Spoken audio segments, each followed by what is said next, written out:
Hello and welcome to Spectrum TV News at 2. I am Francis Oyima, Edet, coming to you live from here, the capital city of Akwa Ibom State. Let's take a look at the headlines. President Tinubu increases intervention funds from 25,000 to 35,000 naira. WAEC appoints Amos Dogat as new boss. Plus, Trump says will appear in court today for civil fraud trial. We will bring you details of these stories and more in a moment.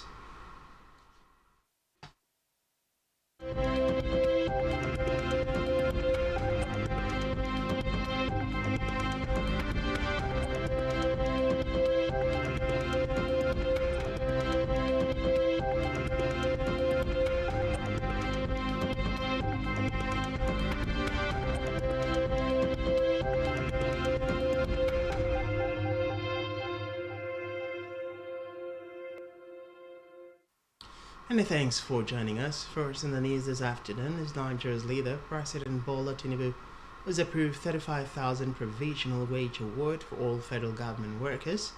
The decision was reached following further consultations with the federal government delegation that met with the leadership of the Nigeria Labour Congress (NLC) and the Trade Union Congress (TUC) earlier.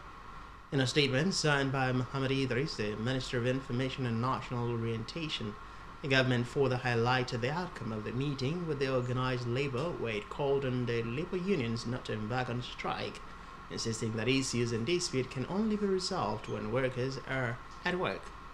Meanwhile, all Treasury-paid federal government workers will receive the payment for a period of 6 months. In another development, the leadership of the organized labor will meet with its organs today to discuss the 35,000 naira provisional wage award, which the federal government approved for all Treasury-paid federal workers for 6 months. President of the Nigeria Labour Congress (NLC), Joe Ajero, stated this to the State House correspondent after a 4-hour meeting with the government delegation led by the Chief of Staff to the President, Femi Gbajabiamila. Recall that the NLC and TC had announced an indefinite strike with effect from October 3, 2023 to protest the alleged failure of the federal government to provide post-subsidy palliative for workers and implement policies that could alleviate the sufferings of the masses after the removal of the fuel subsidy. Meanwhile, it is unclear if the strike action will be stalled. However, the federal government has urged NLC to choose dialogue, not strike. I am happy to say that after 4 hours, we have reached certain agreements that inure to the benefit of the Nigerian worker. Agreements on wage bill, agreements on committees, on salary increment, agreements on the CN bosses, agreement on several other things, I believe, both TUC, labor, and government side. We have looked at almost all the issues, all the promissory notes, from the government, and we looked at how to translate them to reality, and to be workable. And then we're going to take those promises to our organs. Of course, these people here cannot just wake up and review and call off action. So, like he said, we're hopeful that our organs will have a look at them. I am happy to say that after 4 hours. In a separate development, the West African Examination Council has appointed Dr. Amos Dangot as the head of the Nigeria National Office. A statement by WAEC revealed that Dangot, until his appointment, was a deputy registrar and HON's office.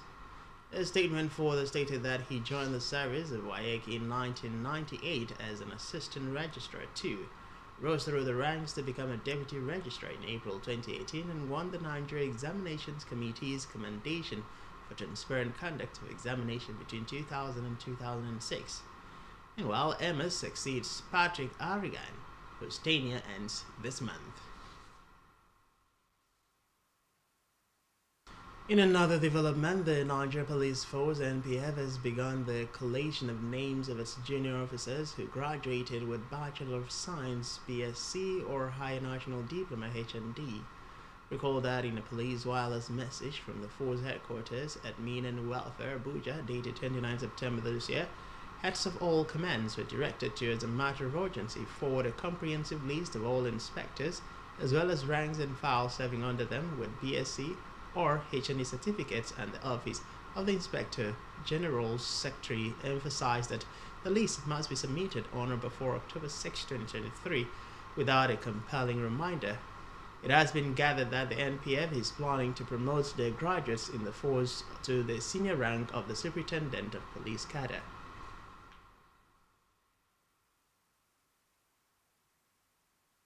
In a separate development, Gombe State Governor Muhammadu Yahaya has approved a 10,000 naira transport allowance for workers pending the determination of a new minimum wage. Yahaya disclosed these in his 63rd Independence Day message. The governor, who doubles as the chairman of the Northern Governors Forum, said the state has also provided food palliatives targeting 400,000 beneficiaries.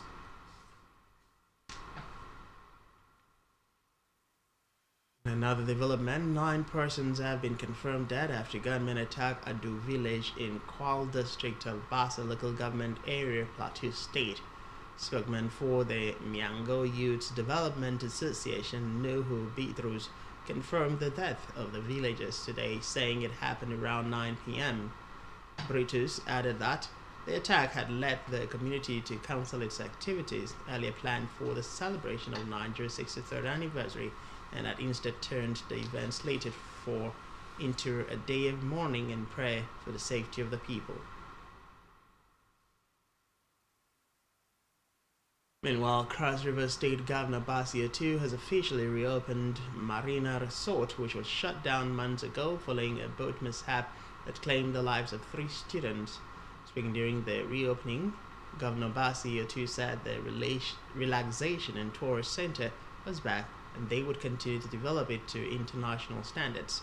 Recall that the Marina Resort, which houses the Slavery Museum and a Moribund Cinema Hall, was shut down on Saturday, June 24th, following a boat accident that claimed the lives of 3 medical students from Ahmadu Bello University, Niger Delta University, and the University of Uyo, who visited Calabar for their annual Health Week hosted by the University of Calabar. The governor added that some major renovations in the resort have been carried out, and security has been beefed up with a gunboat ready 24 hours. Back here, the governorship candidate of the All Progressives Congress in Akwa State, Moldova, has announced the decision of his party to appeal the judgment of the Election Petitions Tribunal.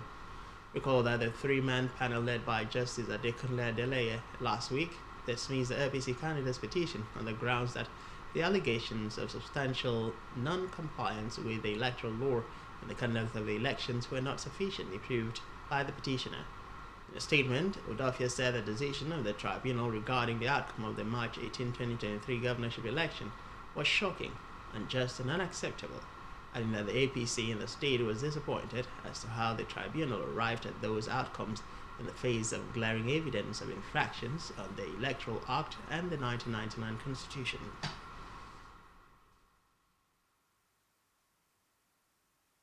We move now to Africa, where the Zimbabwe Miners Federation (ZMF) has said at least 9 miners have been killed after a shaft in an informal gold mine collapsed. ZMF President Henrietta Rashwaya said the incident took place at the Bay Horse mine in Chugotu, some 120 kilometers west of the capital Harare. He added that 4 bodies have been recovered so far, while 5 others were still stuck on the rubble. Meanwhile, the mine engineer Hossein Thierry said it is difficult to retrieve the bodies because the mine is still collapsing, and each time they try to rescue people, the mine is a threat to their lives as well.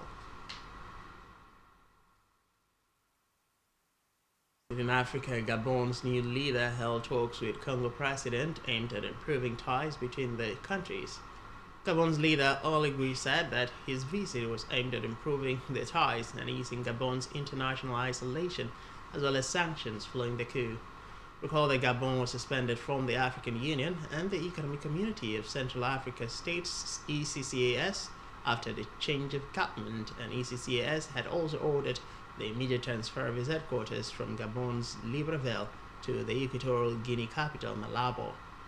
The Congo president did not address reporters after the talks, but his foreign minister, Jean-Claude Cascoso, hailed Oligui as a man of humility and reconciliation.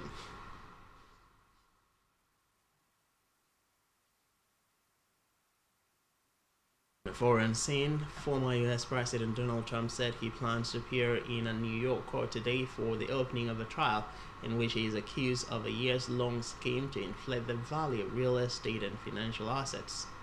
The former president announced this in a post on social media saying he is fighting for his name and reputation. He also called the New York Attorney General corrupt and the judge in the case unhinged.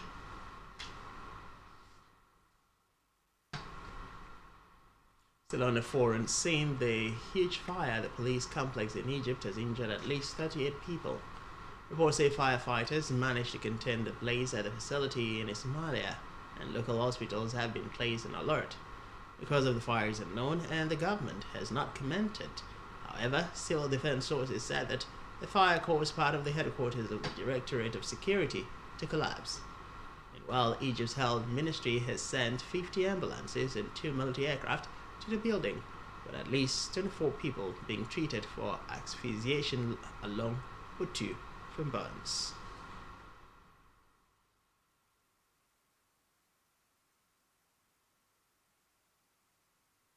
Still to come in the news. Chelsea's manager Pochettino names court for Fulham clash tonight. Just stay with us.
Many thanks for staying with us.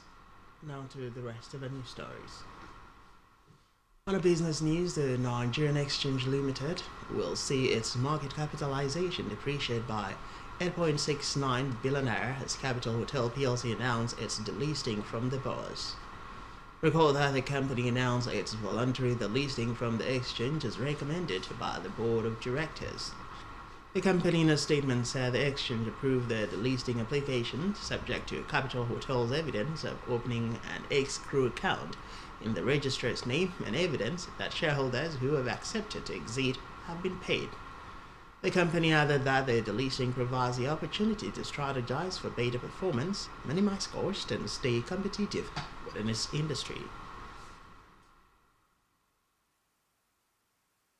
Still in business, BUA Cement plc has reviewed the timeline for the implementation of its reduced ex-factory price of $3,500 per bag, saying Nigerians can begin to enjoy the benefits of the price reduction before the completion of its plans. The company's management, in a statement, cited its commitment to reduce cement prices upon the completion of the company's new lines at the end of the year in order to support development in the building materials and infrastructure sectors. Addressing its customers, stakeholders, and the public, the manufacturer noted that it had conducted a periodic review of its operations for efficiency and will be effective from today. BUA Cement added that all pending undelivered orders which had been paid for at the old prices would be reviewed downwards, and licensed dealers will enjoy these benefits. Meanwhile, the Director General of the World Health Organization, Dr. Ghebreyesus Tedros, says the world has fallen short of its targets to end the global tuberculosis epidemic by 2030, saying that all hands should be on deck to achieve the ambitious target. Tedros, in a recorded meeting of WHO's General Assembly, said that at the first high-level meeting on tuberculosis held half a decade ago, the world set this ambitious target, noting that while millions of lives have been saved, the targets are yet to be achieved. The Director General revealed that the only licensed TB vaccine was developed over a century ago and saved thousands of lives every year by protecting young children. However, the vaccine does not adequately protect adolescents and adults. Meanwhile, he charged all hands to be on deck and noted that more work needs to be done. Still in health, geriatricians and other experts in respiratory medicine have advised Nigerians over 65 years old, especially those with weakened immune systems, to get vaccinated as a preventive measure against pneumonia. Speaking in interviews, they said many diseases can weaken the immune system, making it less able to fight off Streptococcus pneumonia, a bacterium that causes pneumonia, hence the need for vaccination. According to a consultant family physician and geriatrician at the Lagos State University Teaching Hospital, Dr. Oduniyi Oladisi, pneumococcal vaccines are not only for children under 5, but for adults of all ages. He said a vaccine is available for adults and that they should get vaccinated, noting that one shot can last them for 5 years, especially those with lung diseases such as asthma, chronic obstructive pulmonary disease, tuberculosis, and others.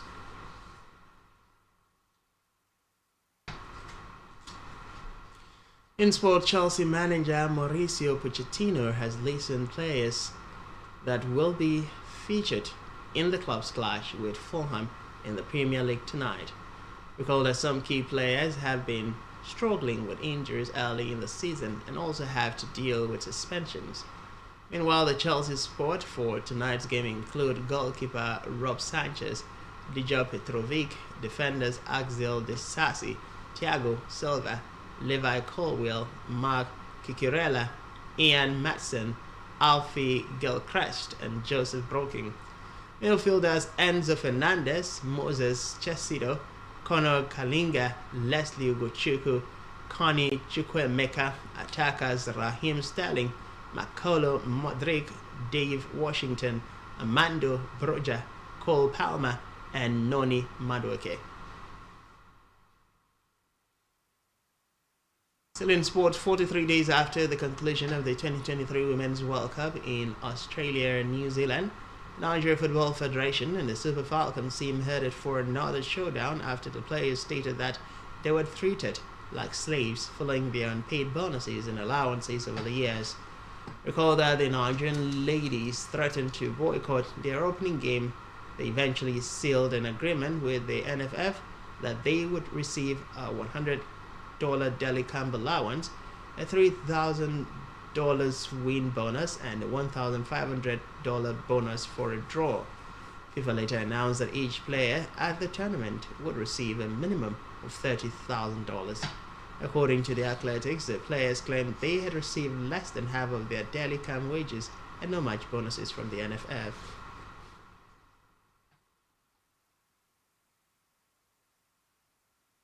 In the entertainment scene, comedian Bridal Poacher, popularly called Basket Mouth, has apologized to colleague Ayodeji Makun, popularly known as AY, following their 17-year-old feud. Recall that AY and Basket Mouth have been in the news over their lingering feud. In 2021, during a Black Box interview, Basket Mouth noted that he fell out with AY because he messed with loyalty. And in May 2023, AY attributed the cause of the rift to a business transaction that went sour in 2006. Meanwhile, Basket Mouth, in a video shared on his Instagram page today, tendered a public apology while taking responsibility for the 17 years rift. He also apologized to everyone he offended.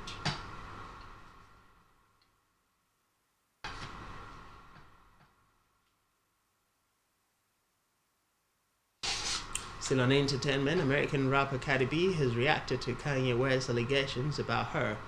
Recall that Kanye, in a leaked footage from an unreleased 2018 documentary, had asserted that rapper Cardi B was planted in the music industry by some disgruntled executives to replace the queen of rap, Nicki Minaj. Meanwhile, Cardi B didn't take Kanye's statement to heart, but responded by sharing an interview Kanye did with Jason Lee in 2022, in which he spoke about how much he loves her and that he always believed in her.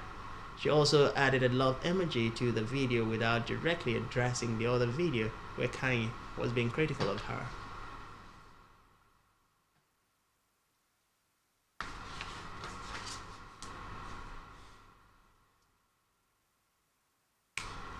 And that's all we have for you at this time. Do ensure to follow us on social media and subscribe to our YouTube channel, all of which you can find on our website, SpectrumTVLive.ng. You've been watching Spectrum TV News at 2. I am Francis Oyema Edit. Happy Independence Day and many thanks for watching.